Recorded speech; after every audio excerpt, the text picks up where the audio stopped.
On today's World Insight, President Xi Jinping will make his first visit to Japan for the G20 summit. Are China-Japan ties ready to blossom?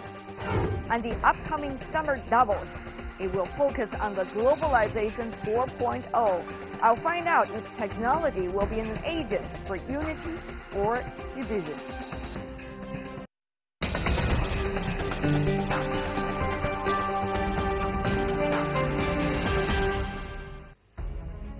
Uncertainties and doubts, tug of wars.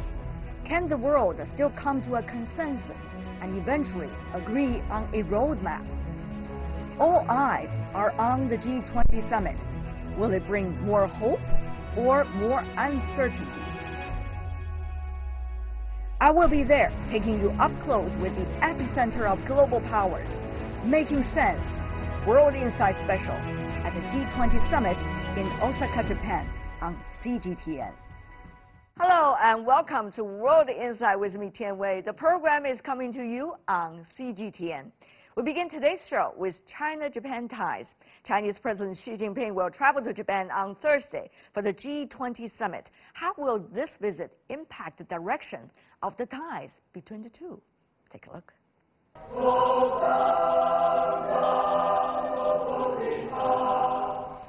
A hopeful spring is coming for China-Japan exchange. China's Foreign Minister Wang Yi made these remarks after being inspired by the flowers that were blossoming in Beijing this April. His comments were a nod to the warming China-Japan ties on full display at the opening ceremony of the China-Japan Youth Exchange Promotion Year earlier this year.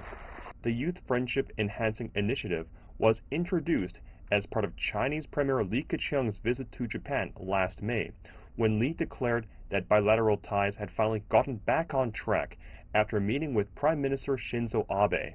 Then in October, Prime Minister Abe paid a landmark visit to Beijing, taking the partnership to new heights. 2018 marked 40 years since China and Japan established diplomatic ties, and the two economic powerhouses have witnessed a solid growth in trade and business cooperation. As of March 2019, China was Japan's second largest export trade partner and the largest import trade partner. Separated by a narrow strip of water, Japan is an immensely popular destination for Chinese tourists. The number of Chinese tourists to Japan increased from 1.4 million in 2012 to 7.4 million in 2017. Culturally, the two nations share a similar heritage, and Japanese animations are a staple for many Chinese children.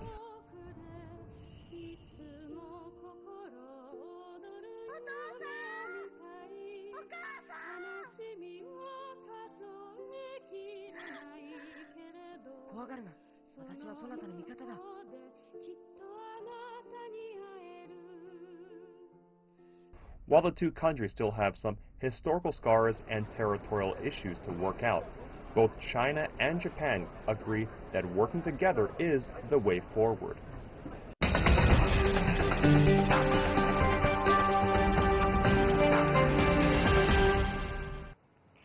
For more discussion on China-Japan relations with the upcoming G20 summit, in Hong Kong we have Mr. Yoshikazu Kato, who is an adjunct associate professor at Asia Global Institute with the University of Hong Kong. In Tokyo, we are joined by Takuji Okubo, who is the chief economist at Japan Micro Advisors. And with us in our Beijing studio, Liu Baocheng, Dean of the Center for International Business Ethics from the University of International Business and Economics. Gentlemen, welcome to our program. G20 summit, certainly a big occasion for Japan, but Mr. Kato, China-Japan relations is also likely to welcome a golden opportunity to warm up. Yes, of course, at this moment, our Prime Minister Shinzo Abe has to welcome a lot of leaders from the world, from more than 20 countries. So this is more than Japan-China relations. But of course, in terms of strengthening and improving Japan-China relations, it means a lot. Because President Xi Jinping is visiting Japan for the first time since he took office. Of course, this is not a state visit. So, more, expectations and achievement could be done in the future. But at least I think at this moment we can be very happy to witness this improvement in Japan-China relations. On the other hand, Professor Liu, Japan seems to have an opportunity as it is trying to warm up its relations with China to work on regional cooperation, which is usually very crucial for both economies, of course, for Japanese economies as well, Professor Liu. Yes, definitely. Both of these countries, as the second and third largest economy, and they are also very highly dependent, more than 30% dependent on foreign trade for their GDP. Therefore, the regional cooperation becomes utterly important. Right now, also, when China is under pressure from the United States, Japan's trade with China takes more than half of what we are dealing with the United States. So therefore, how these two second and third biggest economies can work together for regional cooperation and also for regional integration, for example, in the framework of RCEP and also in the China, Japan, and South Korea free trade area. So this is really a big test of the friendship and of the ties that has been in existence, and which is also on the side of warming up between China and Japan. But Mr. Kato, there's one crucial issue. What is likely, many wonder, going to shape this relationship? And now we are at a critical juncture. So people wonder whether the nature of relations will be shaped by geopolitics or it will be mainly shaped by the opportunities for cooperation, particularly trade and economic-wise, between China and Japan. And even one more thing about the common value, in a way, of believing in globalization for at least some of the good results. Yes, obviously between Japan and China now, two leaders could have shared some common interest in regional cooperation, like economic globalization and against protectionism, and this is a very good thing to make sure our common interests. But as you said, now looking at some geopolitical issues in the Asia Pacific, now the Korean Peninsula, and of course, the U.S. commitment to Asia Pacific is very skeptical due to the Trump administration. So I think for Prime Minister Abe, it is a good thing for providing the channel and platform for two leaders from the United States and China in Osaka, and in this process, Japan can play a bigger role to speak up some very important common interests, even common values, to maintaining prosperity and peace in this region. How will the relationship between China and Japan be shaped by geopolitics or mainly by opportunities for cooperation? I want to address that question to you as well, Mr. Okubo, because it's really crucial issue. So, yep. So I believe that because of U.S. President emergence of U.S. President Trump, the relationship between Japan and China are improving. Because of the fairly disruptive U.S. presidency, I think that really emphasized more importance of genuine economic cooperation between Japan and China. I think that's actually one of the few, I would say, one of the few positive developments U.S. President brought to the world. Professor Liu, though, even though there's an opportunity of cooperation, how the two countries and the economy will take advantage of this opportunity, it's a big question mark in the air, because there were times when the two countries just talk across each other, not necessarily to each other. Professor Liu, you know what I'm talking about. So what exactly is the starting point, Professor Liu? Will this G20 summit be able to give us some hint about that, Professor? I think there are plenty of opportunities for us to get further bonded. One is the Belt and Road, because Japan is very supportive and to join the bandwagon with China to explore third country opportunities with China in both investment, logistics, and explore even the some of the natural gases, etc. Two is that, okay, actually the trilateral free trade agreement between China, South Korea, and Japan has been there for 15th rounds, so for the last 7 years. So we do expect that through this type of engagement, we can really have a high quality free trade agreement, and that can also help to strengthen the trust and also the ties between these two countries. And then also RCEP. So RCEP is more inclusive within the entire Asian region. So that can also disperse some of the doubts of the neighboring countries over these two biggest economies in Asia. So these are the wonderful opportunities for us to engage. There are quite a number of things on the list that the two can work together and use them as points of trust to build upon which there could be future opportunities. But let's handle them one by one. Mr. Okubo, what about the free trade zone in Northeast Asia? China, Japan, South Korea. Now we understand Japan and South Korea over the past few years on DPRK nuclear issue and some of the other issues do not necessarily been in the thorough communication, shall we say, and therefore, how much trust is there, and how will this triangle work out eventually, even though China and Japan now seem to be on the warmer path? Right. So using multilateral vehicle or regional vehicle has always been Japan's preference.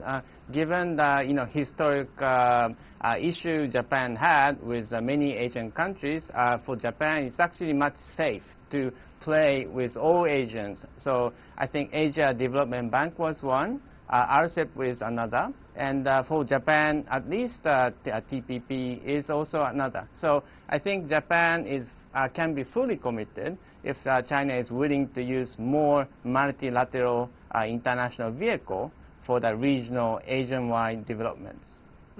Mr. Kato, there seems to be many details on many kinds of platforms, whether it's Japan initiated or China initiated or other economy initiated. That is the fascinating thing about today, isn't it? We have so many options, and yet the issue is whether we will be able to dig deep, because without deep digging, nothing could really happen significantly. Mr. Kato. Of course, we say everything is nothing, right? So we need to focus.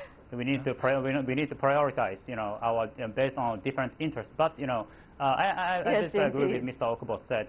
Now we are witnessing, a lot of multilateral, platform and arrangements, RCEP and TPP. Of course, the United States already withdrew, but and Japan is still, leading the CPTPP. I mean, in other words, TPP 11. And now China and Japan, we can work together on RCEP. So I think the very important point is how could we find out some overlapped interests, overlapped values. For example, RCEP, this is ASEAN plus 6. And this is including Australia, India, New Zealand. So the United States is very unlikely to oppose RCEP because Japan is already in. So I think now this is maybe a chance for China to find some common interest and platform and framework to work out, with the even with some U.S. allies, including South Korea. So I think it is a good thing to have a couple of options. But the problem is we need to focus and we need to prioritize based on the different countries. But we still can work out that we can find some overlapped or common framework. So this is maybe the next challenge for the Asia-Pacific region. I see when you were talking, Mr. Kato, Professor Liu has been listening very attentively. Now, Professor Liu, I mean, for the Chinese, there was a saying, let 100 flowers blossom. That certainly is about diversity as we talk about so many different kinds of vehicles, tools to be used. And yet, focus is also an issue now if we want to make anything positive happen for all parties. Professor Liu, what about China's choices among all of these possibilities?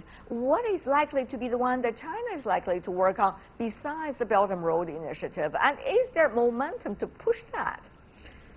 Actually, Premier Li Keqiang said very clearly, whatever is there to contribute to further regional integration, either RCEP or trilateral trade agreements, and even TPP. So let it go, and we are opening arms to work in any way with our neighbors in a very constructive way. So China is playing a instrumental role in pushing forward regional integration now that Japan is leading now the CPTPP, and China is waving the flag for the Belt and Road Initiative, and probably the largest playground would be the RCEP, so that we can have more multi players within this platform, and so that each can really avoid some of the animosities or distrust, and also to iron out the gap between different countries in terms of political agenda and also the level of development. Mr. Kato, of course, that should be welcomed, but the issue is, without the bigger picture, how much energy will these economies have? Particularly, China and Japan have very common ideologies, quote unquote, in a way, when it comes to how trade should be done. It should not be about protectionism. It should be about globalization. It should be about making the pie bigger, everybody benefiting. Well, of course, no doubt about that, because China and Japan are both trading nations, and big trading nations, and looking at exports as its main, one of these main economic growth engines. But some argue maybe the United States see it differently. But the question really is, Mr. Kato, with the politics and geopolitics in mind, will China and Japan be able to work on this together without risking the danger of other accusing the two countries together as geopolitical coalition or cooperation, rather than cooperation about trade and economic issues? Given the current situation, I think ideology is playing less significance for Japan-China relations, compared to U.S.-China relations in the two countries, including in the future Chinese investment to Japan. So the economic ties would be more parallel in the future. This is, I think, a reversible direction. But geopolitical issue like the maritime issue, the Korean Peninsula, and the South China Sea, I think now the two leaders are relatively, self-constrained, maintain a self-constrained, attitude to not to politicize, these geopolitically sensitive issues. So, and looking at the North Korea issue now, the bottom line is very clear: the denuclearization. This is in a common interest for Japan and China, and maybe Japan and China can help to each other to solve their own problem. For example, for Japan, the abduction issue is quite important in terms of human rights or something like that. And actually, China, has no reasons to oppose, to resolution. So I think, now, even geopolitically, Japan and China can, work out in a couple of different and difficult issues. So I think now in Osaka, Shinzo Abe and President Xi Jinping should make sure in these areas. This is quite important moment. Professor Liu, what the other two guests coming from Japan have been indicating over the past minutes? Very clear, a key word comes to my mind: pragmatism. A very high sense of pragmatism when it comes to how to handle the challenges today, and how Japan and China could maintain the kind of spirit. But think about it, Professor Liu. At the very beginning of China's reform and opening up, both countries have a very high level of pragmatism. The Japanese businesses coming into China to invest, at that time there was not even a legal framework for them to guarantee their rights, because that did not existing at the very beginning. But they have the courage and pragmatism and the trust coming from the older generations when they were working together. And now it is already another stage of economic development, and maybe some kinds of trust being created despite of the earlier turbulences. So, Professor Liu, can pragmatism still be the key word? Can we really grasp this opportunity, Professor? I think absolutely. From China's perspective, yes, from the China's perspective, although we have some historical scars, look at the number of tourists that China really are dispatching to Japan, all the daily gadgets we buy from Japan. So China really wins out over the past 4 decades, in terms of economic growth, and also international economic cooperation is really based on the pragmatism. And now, under the leadership of Shinzo Abe, particularly the Abenomics is really going for pragmatism. And now, with the absence of the U.S. either interruption or leadership in Asia, I think it is really a golden opportunity for these, two regional big leaders to work together on some pragmatic issues like infrastructure development and possible participation of AIIB, and also to work more closely with ADB, and et cetera, et cetera. So let's identify, those areas that we can start, a new chapter for a higher level of engagement. One of the things is that, Mr. Okubo, we understand beautifully that Japan has been putting so much energy in preparation of this G20 summit at a critical time for not only these 20 economies, but also the world, in fact.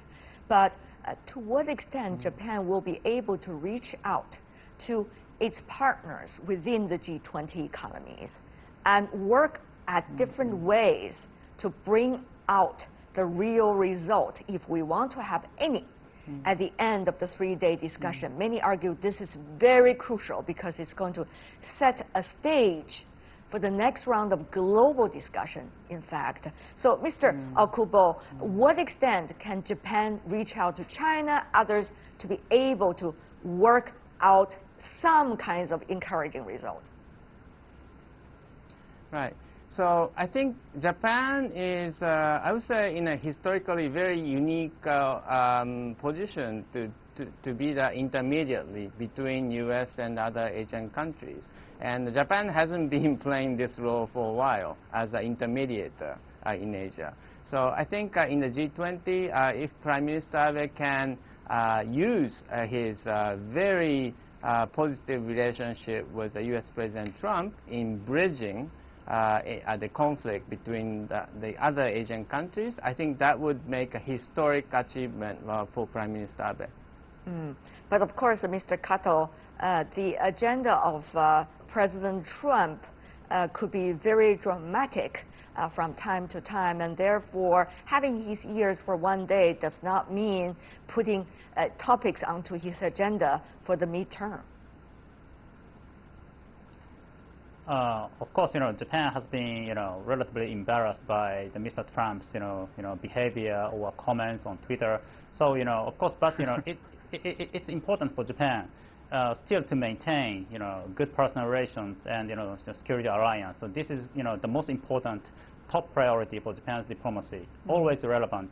So, and this is important for maintaining, good surroundings, in terms of the maintaining peace and stability in the Asia-Pacific. So, I think it's a good thing for the Asia-Pacific and G20 members, that, the Prime Minister Shinzo Abe can maintain the good relationship with President Trump. And in order to avoid, Mr. Trump is out of control, completely. So this is a good thing for G20, and this is good for China as well. Professor Liu, what do you think? How will China, Japan be able to reach out so that some of the most important agendas could lead to some good, fruitful discussions? Well, I think, again, reality is the best teacher, and that is really pragmatism.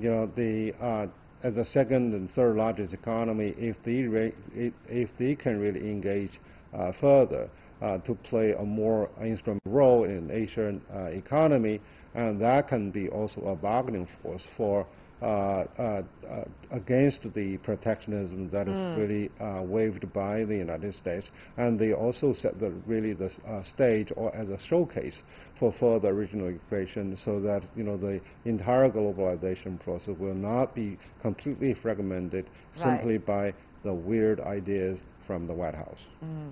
Before we go, gentlemen, very briefly from every one of you, the three of you, help us to understand what are some of the moments you are observing very closely, especially regarding China-Japan, in order to understand the real meaning of this year's G20 summit. Mr. Kato, you want to go first? I think G20 summit in Osaka could be a very important transition to a better future for China-Japan relationship. I see. Mr. Okubo? Well, I think G20 is still too many to have make something dramatic. So I think the most important meeting is actually U.S.-China summit. And I do sincerely hope that this time around, U.S. and China can come to some kind of agreement to reassure the global audience that the number one and number two countries are going to stop fighting each other. Well, you put in a lot of hope for 3-day talks. But anyway, thank you. And last but not least, Professor Liu.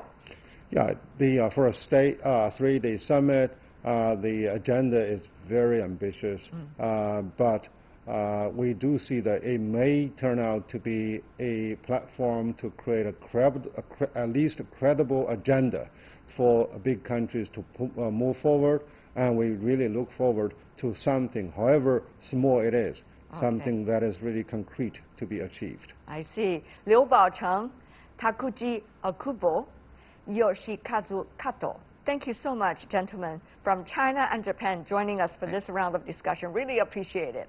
Thank you.